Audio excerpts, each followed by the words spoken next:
एक बार फिर से आपका स्वागत है हमारे इस चैनल पे। और आज की इस वीडियो में हम मुग़ल कालीन साहित्य जो थे उन पे चर्चा करने वाले हैं। अगर आप तैयारी कर रहे हैं और DSSB, CTET, UP टेट या किसी भी टीचिंग एग्ज़ाम की जिसमें सोशल स्टडीज़ से क्वेश्चंस पूछे जाते हैं तो आप हमारी वीडियोज़ को देख सकते हैं।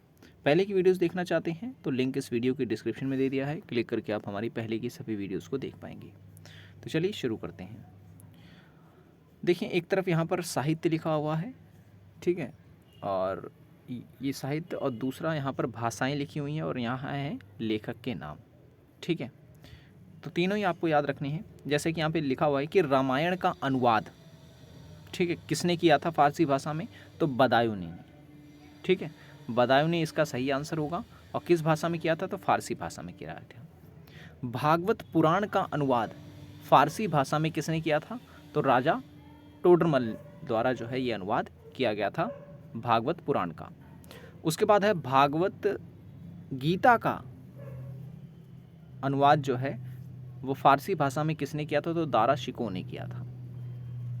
नेक्स्ट है अथर्ववेद का अनुवाद फारसी भाषा में किसने किया है, तो इब्राहिम सरहिंदी के द्वारा जो है किया गया है। राजतरंगिणी का अनुवाद फारसी भाषा में किसने किया था, तो शाह मोहम्मद शाहबादी के द्वारा जो है इसका अनुवाद फारसी भाषा में किया गया था। लीलावती का अनुवाद फारसी भाषा में किसने किया है, तो फैज़ी ने किया है, ठीक है। और कालिया दमन का अनुवाद फारसी भाषा में किसने किया है, तो वो किया था अबुल फजल ने, ठीक है, अबुल फजल ने। अकबरनामा की रचना इन्होंने की थी।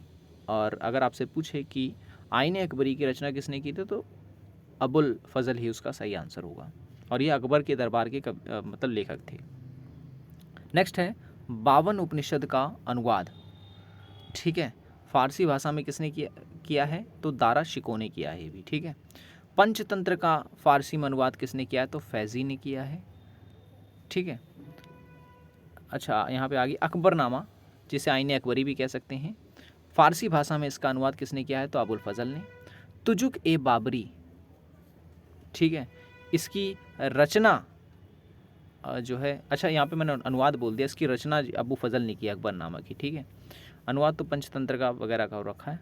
और तुजुक बाबरी की अगर हम बात करें तो तुजुक बाबरी जो है वो बाबर की ही आत्मकथा है और बाबर ने ही लिखा है। और किस भाषा में लिखा है, तो तुर्की भाषा में लिखा है। ये पॉइंट याद रखना है आपको, ये क्वेश्चन कई बार पूछा गया है, किस भाषा में लिखी है, तो तुर्की में लिखी है। बाबरनामा का फारसी में अनुवाद किसने किया है, तो वो क्या है, अब्दुल अहम रहीम ने। हुमायूं नामा फारसी में किसने लिखी है, तो वो लिखी है गुलबदन बेगम ने। तुजुक ए जहांगीरी की जो रचना है वो फारसी में किसने की है, तो जहांगीर ने की थी, ठीक है। नेक्स्ट है मुंतखब उल तवारिक की रचना फारसी में किसने की है, तो अब्दुल कादिर बदायूनी ने इसकी रचना की है। नेक्स्ट है इकबाल नामा ए जहांगीरी, फारसी में किसने लिखी है, तो मोतमिद खां बख्शी ने लिखी है। नेक्स्ट है मासिर जहांगीरी किसने लिखी है, तो फारसी भाषा में इसे लिखा है ख्वाजा कामगार ने। नेक्स्ट है तबकाते अकबरी, फारसी में किसने लिखी है, तो निजामुद्दीन अहमद ने। शाहजहांनामा फारसी में इनायत खान के द्वारा लिखी गई, इनायत खां के द्वारा। और नुस्खा ए दिलखुश फारसी में भीमसेन के द्वारा लिखी गई है। आलमगीर नामा फारसी में मिर्ज़ा मोहम्मद कासिम के द्वारा लिखी गई है। और नेक्स्ट है मासिर ए आलमगीरी, फारसी में साकी मुस्ताद खां के द्वारा लिखी गई है। नेक्स्ट है फतवा ए आलमगीरी जो है ये फारसी में शेख निजामुद्दीन अहमद के द्वारा लिखी गई है। पादशाहनामा फारसी में मोहम्मद अमीन के द्वारा लिखी गई है। नेक्स्ट है किताब उल नौरस, फारसी में इब्राहिम आदिल शाह द्वितीय के द्वारा लिखी गई है। तो ये कुछ रचनाएं थीं जो काफ़ी महत्वपूर्ण थी और यहाँ से क्वेश्चंस बार बार पूछे जाते हैं।